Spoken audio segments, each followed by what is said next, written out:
Hello મિત્રો, જય શ્રી કૃષ્ણ. આપ સૌનું સ્વાગત કરું છું મારા ચેનલની અંદર. આજની અપડેટ તમારા લોકો માટે ખાસ જોવા જેવી છે, કારણ કે તમે બી લગભગ સોશિયલ મીડિયામાંથી બધું જોઈ લીધું હશે. હવે યુકે ના જવાય, યુકે ગવર્મેન્ટે ના પાડી દીધી, યુકે ગવર્મેન્ટ વર્ક પરમિટ નહીં આપે, કેનેડાની, અમેરિકાની આ બધાની જેમ વિદ્યાર્થીઓને ઘરે પાછા મોકલી દેશે.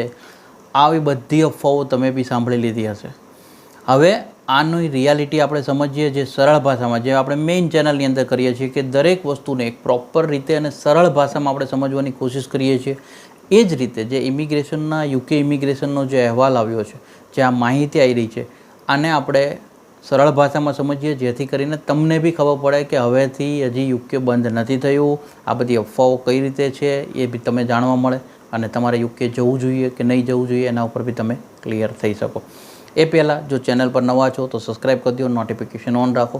જેમ આપણી જૂની ચેનલને સપોર્ટ આપો છો એ જ રીતે આ ચેનલના વિડીયો બી મેક્ઝિમમ લોકો સુધી શેર કરો, કારણ કે અમે કોશિશ કરીએ છીએ જેમ કેનેડામાં બાળકોને મદદગાર થઈ શક્યા છીએ આપણે, એ જ રીતે બીજી કન્ટ્રીમાં બી જેમના બાળકો હોય એમના સુધી આ ન્યૂઝ પહોંચે, જેમને બીજી કન્ટ્રીમાં પ્લાન કરવો હોય તો એ લોકોને બી આપણે મદદગાર થઈએ, એ ઉદ્દેશ્ય સાથે જ આ ચેનલ પર આપણે કામ કરી રહ્યા છીએ. જેટલું તમે શેરિંગ કરશો એટલું લોકો સુધી માહિતી પહોંચશે. અને તમારા કોઈ ક્વેશ્ચન્સ હોય છે, કંઈ બી હોય, હજી બી કન્ફ્યુઝન હોય, કઈ કન્ટ્રી જવું હોય, કઈ કન્ટ્રી ના જવું જોઈએ, તો તમે કોમેન્ટ કરજો, અમે સોલ્યુશન આપવાની કોશિશ કરશું.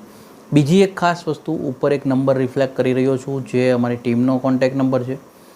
તમને જો કન્ફ્યુઝન છે કે તમારી પ્રોફાઇલ મુજબ, કારણ કે બધાને વસ્તુ એવી છે કે પહેલી પ્રાયોરિટી કેનેડા રાખે છે, ના થાય વિઝા રિજેક્ટ થાય, પછી યુકે જવાનું કરતા હોય, અમેરિકાની પ્લાન કરે, પરંતુ પ્રોપર પ્લાન એ રીતે કરો જ્યાં આગળ તમારી પ્રોફાઇલની ડિમાન્ડ હોય અને તમારી પ્રોફાઇલને આગળ સિલેક્શન ક્રાઇટેરિયા, જેમ કે સ્ટડી, પછી વર્ક જલ્દી મળે, વર્ક પછી પીઆર થઈ શકો. કદાચ યુકે જેવું હોય તો પીઆર ના આવે, કારણ કે એ કિંગડમ સ્ટેટ્સમાં આવે, તો કદાચ ત્યાં આગળ ડાયરેક્ટ સિટીઝન એપ્લાય કરી શકો. આ બધી પ્રોસેસો જે હોય છે, આ બધા ફાયદાઓ તમને મળે. એના માટે જો તમારે પ્રોફાઇલ ડિસ્કસ કરવી છે કે તમારે કઈ કન્ટ્રી જવું જોઈએ, તો કદાચ તમે ઉપર નંબર આપ્યો છે એના ઉપર વોટ્સઅપ કરશો, તમે ઇન્ક્વાયરી કરશો તો તમને ત્યાં આગળથી ગાઈડન્સ મળી રહેશે.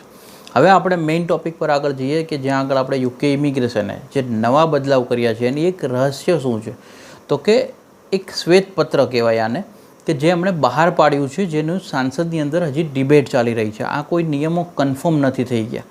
આ નિયમોની ડિબેટ્સમાં એવું એક ડિક્લેરેશન આવ્યું છે કે યુકે જે છે, અત્યારે મેં કીધું ઘણી વખતે, હું મેઇન ચેનલમાં બી કહેતો કે કેનેડા, ઓસ્ટ્રેલિયા, આ બધી જે મોટી કન્ટ્રીઓ છે ને, આમનું જે ઇકોનોમી છે, જેમના માટે મેન પાવર છે, એ બહારથી આઉટસોર્સ એમને કરવો પડે, કારણ કે એટલું બધું બોન્ડ રેટ વસ્તી નથી, એને કારણે એ લોકોએ મેન પાવર માટે બહારથી ડિપેન્ડન્સી રાખવી પડતી હોય છે. અને યુકે બી એમાંનું એક છે કે જ્યાં આગળ બહારથી મેન પાવર જાય છે, સ્ટડી કરે, વર્ક કરે, ડાયરેક્ટ કોઈ વર્ક પર ગયા હોય એ લોકો વર્ક કરતા હોય છે.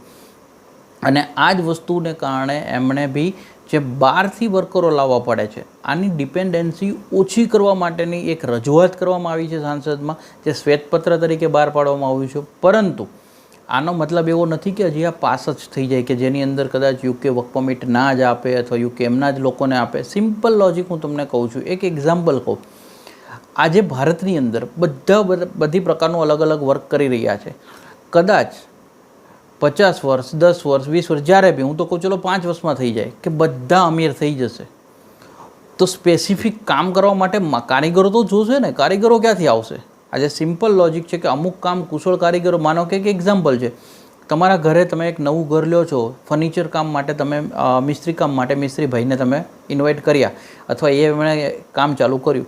હવે માનો કે મિસ્ત્રીભાઈ કરોડપતિ બની ગયા, તો મિસ્ત્રીભાઈ કે હવે હું તો મિસ્ત્રી કામ કરીશ જ નહીં, તો તમારે મિસ્ત્રી કામ કરવા માટે આખા દેશમાં કોઈ નહીં મળે, તો બહારથી લાવવા પડે મેન પાવર, કારણ કે ફર્નિચર તો કરવાનું જ છે.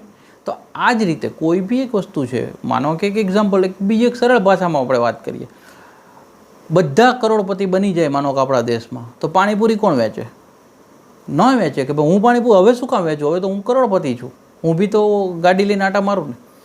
તો આ લોજિકને કારણે પછી આપણે શું થાય કે બહારથી મેન પાવર ગોતવા જવો પડે, જેમાં આપણા કરતાં ડાઉન ઇકોનોમી હોય, તો ડાઉન સાઇડ હોય, ત્યાંથી કન્ટ્રીમાંથી મેન પાવર લાવીએ, વર્ક પરમિટો આપીએ, એમને પાસે કામ, કારણ કે કારીગર હશે નહીં તો કામ કેમ થશે?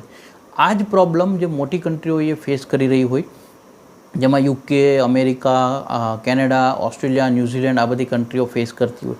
એટલે આ જે ઉદ્દેશ્ય હોય, આને ક્લિયર કરવા માટે ઇમિગ્રેશનની અંદર જેમ આપણે કેમ ચાલતું હોય કે ભાઈ એક ડિસિઝન ગવર્મેન્ટ લે તો પાછા વિપક્ષમાંથી કંઈક બીજું અહેવાલ રજૂ થાય, આવી રીતના બધા પત્રો રિલીઝ થતા હોય કે જેની અંદર એક ડિબેટ ચાલે, જેની અંદર ફાઇનલાઇઝેશન જ્યારે થાય ત્યારે એને એક અનાઉન્સમેન્ટ કરવામાં આવે. એટલે હજી આ પત્ર ડિક્લેર કરવામાં આવ્યો છે કે જ્યાં આગળ એવું એ પત્રની અંદર મેન્શન કરવામાં આવ્યું હતું કે યુકેની ડિપેન્ડન્સી જે છે ફોરેન વર્કર્સો ઉપર વધારે છે, તો એને બને એટલી એ ડિપેન્ડન્સીને ઓછી કરીએ.